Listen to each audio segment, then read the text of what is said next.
Part 2 তে এখন আপনাদেরকে দেখাবো ডিম আছে কিনা।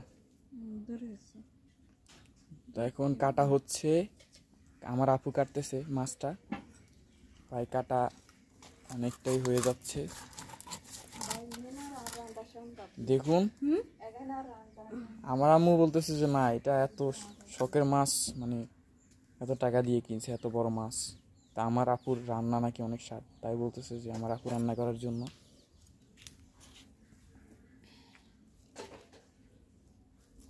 আম্মু মাছ খাবা?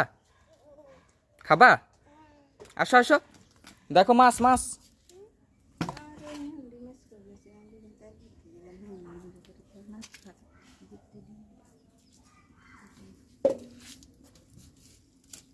কি এগুলো? পুঁটি। এগুলো পুঁটি মাছ, এগুলো স্বাদের মাছ। তারপরও সবাই আজকে এই মাছ খাওয়ার জন্য উদ্বিগ্ন।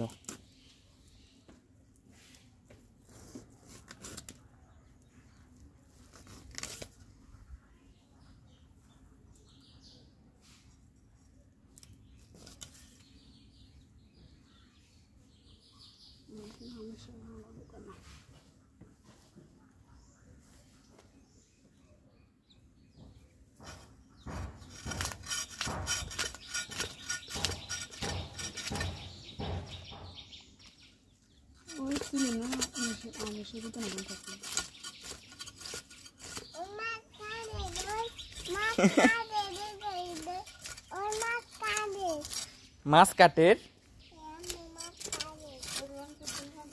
বাগনি বলতেছে যে আম্মু মাছ কাটের।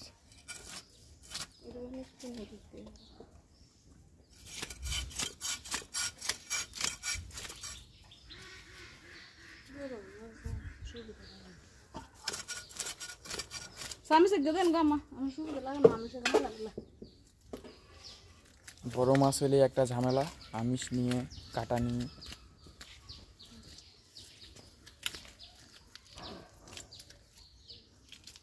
এরকম রাঁধুনিকে 1000 টাকা দিলে তো রাঁধুনির পোষাবে না।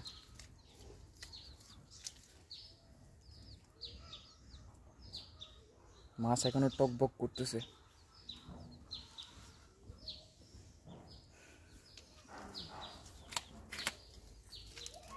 চামচ নিয়ে আসছে, একটু পরে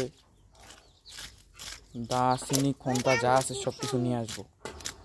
তো আজকে মাছটা ভালোভাবে বাছাই করব, আমিষগুলো ছাড়িয়ে দেখবো আজকে ডিম আছে কিনা। এদিকে আবার আম্মু বসছে পেঁয়াজ নিয়ে।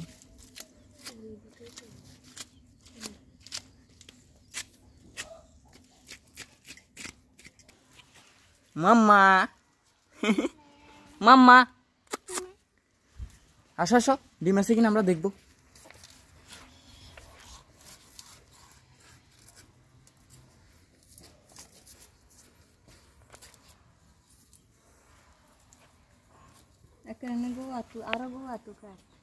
আম্মু দেখাই দিচ্ছে কিভাবে কাটবে, মানে সবাই এক্সাইটেড ডিম আছে কিনা। আম্মু দেখো দেখো ডিম আছে কিনা দেখো। অবশেষে কেটে ফেললো, এখন দেখার বাকি যে ডিম আছে কিনা। আমাদের এত টাকা আরে ডিম নাই রে, সব চর্বি। অনেক আশা ছিল যে ডিম থাকবে ডিম থাকবে, সবাই ডিম আছে বলে ওই যে ডিম দেখেন পেঁয়াজও কেটে ফেলছে, টমেটো কেটে ফেলছে, অবশেষে দেখে যে ডিম নাই। ওই যে ডিম হচ্ছিল, এখনো হচ্ছিল, এই যে একটু একটু করে হচ্ছিল, এখনো হয় নাই ভালো করে। তো যাই হোক আপনাদেরকে দেখাইলাম আমাদের আশা ছালিমাটি। বাগনি দাও দাও দাও, টাটা দি দাও। আজকের ভিডিওটা এখানে শেষ করলাম বাগনিকে দেখিয়ে। বাগনির ডিম খাওয়ার হলো না, তাই মন খারাপ। দেখেন বাগনি দে দে টাটা দি দাও, বলে টাটা, সবাইকে টাটা দিয়ে দাও।